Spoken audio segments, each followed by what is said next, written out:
Okay, I'm back this week after the beautiful weather that we had. Not beautiful, it was terrible. And I know I didn't get this episode out last week. Obviously, dealing with kids, ice, snow, the whole shebang. But we're back and we're talking about confidence this week because most people think that confidence is something that others are just inherently born with. And we have likely all seen someone who is confident in life and probably had that, man, I wish I had their level of confidence. But the reality is they were not born that way. And that's not what the science says because confidence is not an inherent personality trait. It is not genetic and it's not random. Confidence is actually an identity trait that your brain builds based on experiences, environment, and survival, which means confidence is something that can be rebuilt or built at any age. So if you don't feel confident, it's not because something is wrong with you. It's because your nervous system learned to prioritize safety instead of visibility, certainty instead of risk, and survival instead of expansion. And so today we're diving into this. We are diving into the neuroscience and science behind confidence, why some people seem like they're born with it, they're not, and how confidence is actually learned, and how identity actually shapes your self belief, and how to rebuild or build true internal confidence. And I promise this is not some motivational hype. This is actually the psychology, the brain science, and the identity mechanics. So, for starters, you're not born confident. You are taught what is safe. When you're born, you actually have zero self awareness. Babies are not confident, they're uninhibited. Confidence actually shows up later, right when you start becoming aware of failure, judgment, comparison, approval, safety, and belonging. And here's the part that matters: your early environment trains your nervous system to know what is safe, not what is true, not what is possible, just what is safe. And sometimes safety equals chaos in your nervous system. So, did speaking up lead to approval or criticism? Did trying and failing lead to encouragement or shame? Did being visible feel celebrated or punished? Did perfection get rewarded? Did softness get exploited? Did being good earn you love? Your brain literally took those patterns from your childhood and formed an identity. This is who I need to be to survive. That identity becomes the blueprint your brain uses for everything, including confidence. This is why some adults appear naturally confident. They were not born with it. They were raised potentially in environments where effort was praised. Mistakes were not fatal. Visibility wasn't dangerous. Self expression was not punished, and emotional safety existed. And even if they are confident, that doesn't mean that they were raised in that environment. They could have developed it. And that's what we're going to talk about. And so let's talk about the science of confidence and what the actual research shows. Because I'm going to dive into some of the most relied upon studies, the first being one by Albert Bandura out of Stanford. And this is his self efficacy theory. Essentially, confidence is built from four specific experiences, none of which are genetic. And he spent decades studying why some people take risks, some people persist and succeed, and why others don't. And here's what he found: confidence is not a feeling, confidence is your belief in your ability to create an outcome. And he found four sources that help develop that belief. The strongest source being mastery experiences, aka doing it. He put people into challenges and measured their confidence before and after. And what he found was success builds confidence, action builds confidence, thinking does not.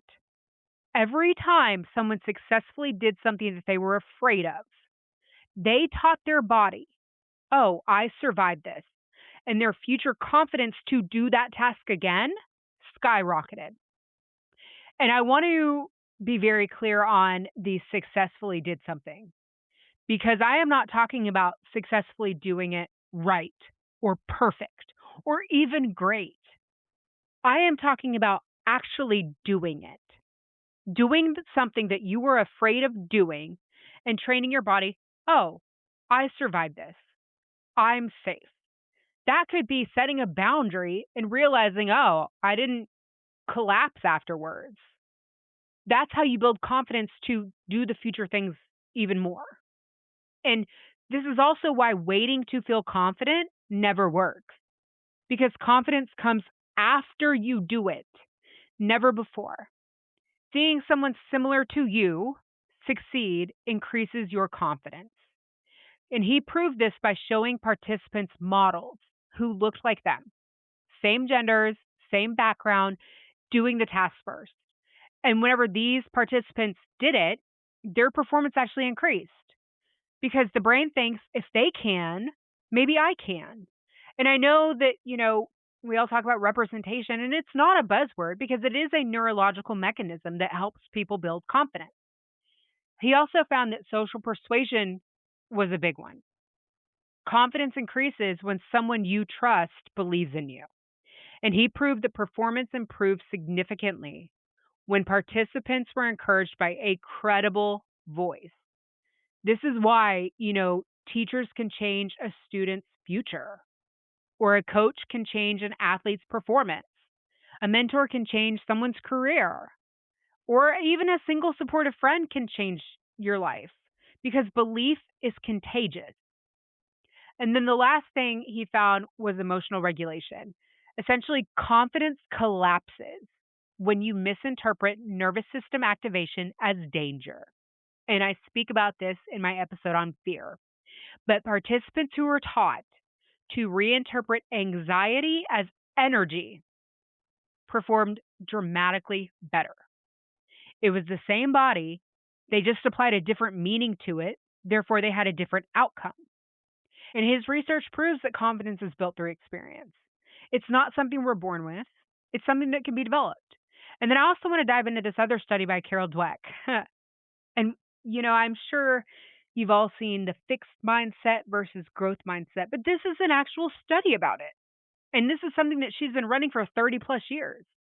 Essentially, whether you believe you can grow determines whether you try. And her core experiment is very famous, but most people do not understand how deep the implications go for a fixed mindset versus a growth mindset.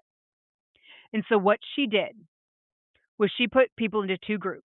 Group A was the fixed mindset group, and they were praised for their ability. They were told, you are so smart.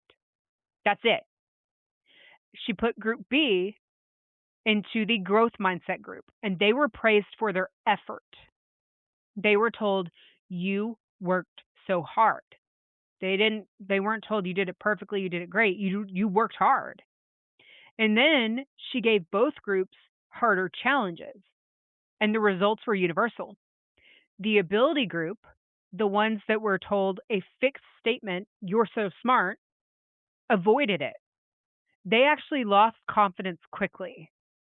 And because they interpreted failure as a personal flaw. If I can't do this, then I'm not smart. And their performance dropped. The effort group, so you worked hard, you gave your best effort, they persisted longer. They rebounded faster after failure, and their confidence grew. And so what she found was the confidence grows when you believe your abilities can develop. It collapses when you believe your ability is fixed. And this does not end in childhood, because adults live in fixed mindset loops all the time. I should be further along. I should already know how to do this. If I don't know it instantly, it means I'm not good at it. Those beliefs don't reflect your ability to do it. They reflect your identity conditioning. And so let's talk about the brain structure that controls your confidence, your identity, because this actually lives in the default mode network of your brain. the part of your brain that stores your identity, where your behaviors automate. And that part of your brain is actually responsible for self-concept, aka what you actually feel about yourself, not what you try to pretend to feel. Your self-worth, your story of me, what feels familiar, what feels allowed, how you explain your failures, and how you interpret your risks. This part of your brain, its job is not truth. Its job is consistency. So if your identity says, I'm shy, I'm not confident, I mess things up, I stay quiet, I play it safe, I'm the responsible one, not the bold one, your brain is going to protect that identity at all costs, even when you want more. P.S. Your identity is not fixed. It can be changed. It absolutely can be changed. And we can dive into an episode on that, on how to truly change your identity. But this is why you feel resistant before speaking up, before posting, before trying something new, before being seen, before taking the risk. Your brain isn't resisting the action. It's resisting the identity shift required to take the action. And confidence collapse is not your inability to do something. You can do anything. It's identity conflict. So, how do we build confidence? Because obviously, it's not something that you feel at first, it's something you build. You act, you collect evidence, the evidence reshapes your identity, confidence emerges. It is a formula, and it's developed with these same four pathways that Albert Bandura discovered. And so here's how we can apply them in real life. The first being mastery experiences, the most successful and fastest way, because it doesn't come from feeling good. It comes from getting good.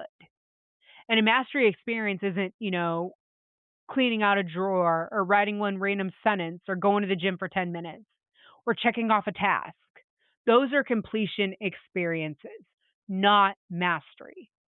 A mastery experience is doing something that increases your competence towards a meaningful identity or the identity that you want to be or goal. It creates a neurological imprint in your brain, truly, that says, I am capable and I am becoming more capable. This is the number one driver of confidence across every study that he ran. And here's how this looks in real life. You have to start with skill repetition with improvement, not motion, not busy work, but actual progression. And I'm using the first example because I have a podcast. Obviously, my identity is I am a podcaster. And so, how do you do that? Well, you record a podcast segment and analyze what improved. Did my clarity improve? My tone, my flow, my delivery? That helps build the identity. If you're an athlete, shooting 10 free throws and tracking the percentage, mastery equals measurable improvement. If you want to develop a business or write a book, write words on the actual project that you care about. Not journaling, not fluff, but write towards the book, the brand, the business, the vision. If you want to create an app, build one feature of your app and test it, because this is actually an applied skill, not theoretical productivity. And here's why this works, because your brain receives evidence that your actions change your ability. You also have to have exposure to higher difficulty, and this is all still mastery experiences. You have to stretch your exposure, not snap it, because mastery actually grows when the challenge increases slightly, not when you overwhelm yourself. So, for example, if you are launching a podcast or you have a podcast, post your podcast clip instead of keeping it in drafts. That is mastery and visibility. You speak up in a meeting that you normally stay quiet on. That's mastery in communication. You take on a slightly harder client or project. That is mastery in competence. And this is what Bandura actually called progressive mastery. Small increases in difficulty that help reshape your identity. You also have to correct mistakes and try again. This is where mastery locks in on the retry.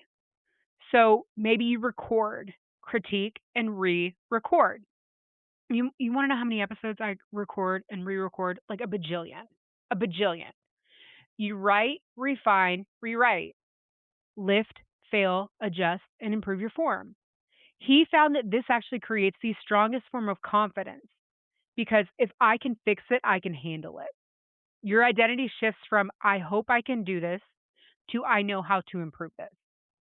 And then you also have to have public follow through on mastery experiences because confidence skyrockets when your actions become observable to others, not because of validation, but because your identity gets reinforced through consistency.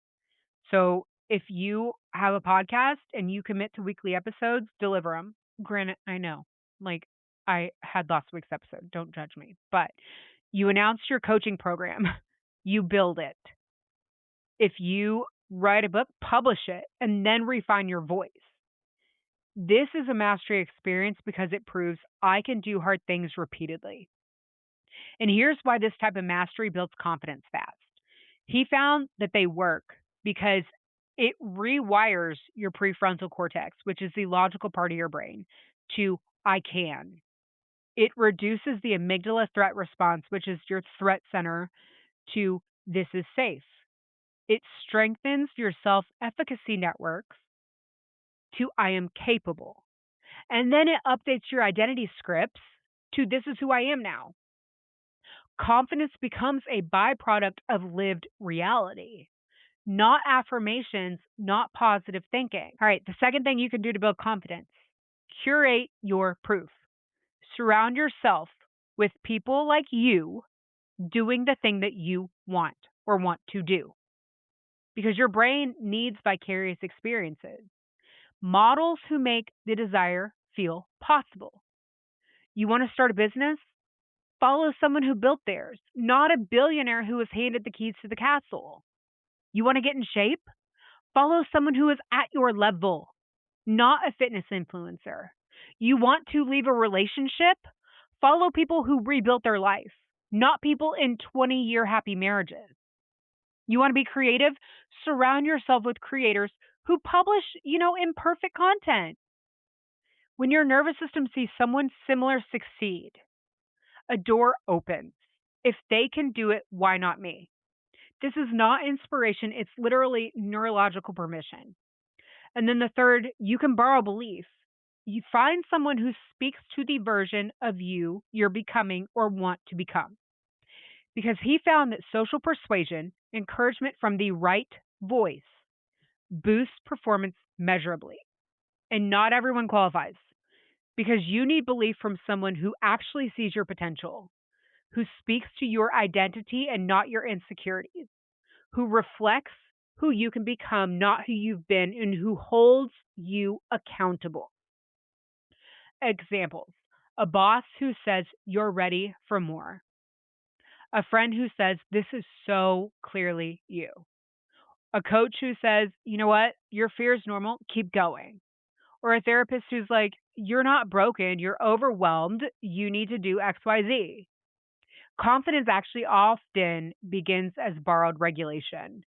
And your nervous system will stabilize because someone else can hold the vision until you can. And the last thing is you have to reinterpret fear because anxiety and excitement are truly, truly the same chemicals in your brain. Your body has one activation system for both fear and excitement. And again, I dive into this in the episode on fear. And Bandura proved that people who interpret activation, aka fear, as danger, choke. People who interpret activation as energy perform better. So if you have to go give a speech and your heart is racing, my body's just preparing me. It's not warning me. Nothing is wrong. You have sweaty palms before a hard conversation. Okay, well, you know what? It's because this matters to me and it's important. You nervous before posting something online? Big deal. Visibility is new. It's not dangerous. You have butterflies on a first date? Oh, I'm just excited. I'm not unsafe. This is confidence, not the absence of activation. but the correct interpretation of activation. So now that you learned the real formula, I want to show you what this actually looks like in real life in someone who changed the world not because he was born confident, but because he built confidence exactly the way science describes. And believe it or not, that person is actually Henry Ford. He's not some motivational figure, he's not a modern influencer. He is a man who actually failed 3 separate times before he created Ford Motor Company. And most people think Ford was brilliant from birth. He was not. He is just someone who understood instinctively the exact psychological process we just walked through. And his life is truly a scientific case study of confidence being a developed trait, not an inherent trait. So let's start with this. Henry Ford didn't just start out as Henry Ford. He was a kid on a farm who liked taking apart machinery. He did not have prestige, money, or some magical self belief. And his first 3 attempts at creating a car company all collapsed. Bankruptcies, factories closing, investors leaving, newspapers calling him delusional and unrealistic. By every external measure, he should have quit. But here's where the science comes in. He did not build confidence emotionally. He built it mechanically. Every failure equated to one more mastery rep because he learned how engines actually behaved under load, how to reduce manufacturing complexities, how to iterate faster, how to finance differently, and why previous designs stalled. He was not becoming more confident. He was becoming more competent, and confidence followed automatically. This is exactly what Albert Bandura found. Mastery experiences are the single most powerful builder of confidence, and Ford is the model. He also had emotional regulation, the difference between a collapse and a pivot, because most people interpret failure as I am not good enough. He interpreted failure as no, this design needs improvement. This is emotional regulation in its purest form. His nervous system did not collapse into shame when something broke. It actually activated curiosity. That psychological pattern, curiosity over self blame, is the difference between people who repeat cycles and people who break through them. His brain was not protecting his ego, it was analyzing the system. That is confidence in action. And then we have the identity factor. Because Ford actually did not see himself as a businessman. He saw himself as an inventor, a builder, a problem solver.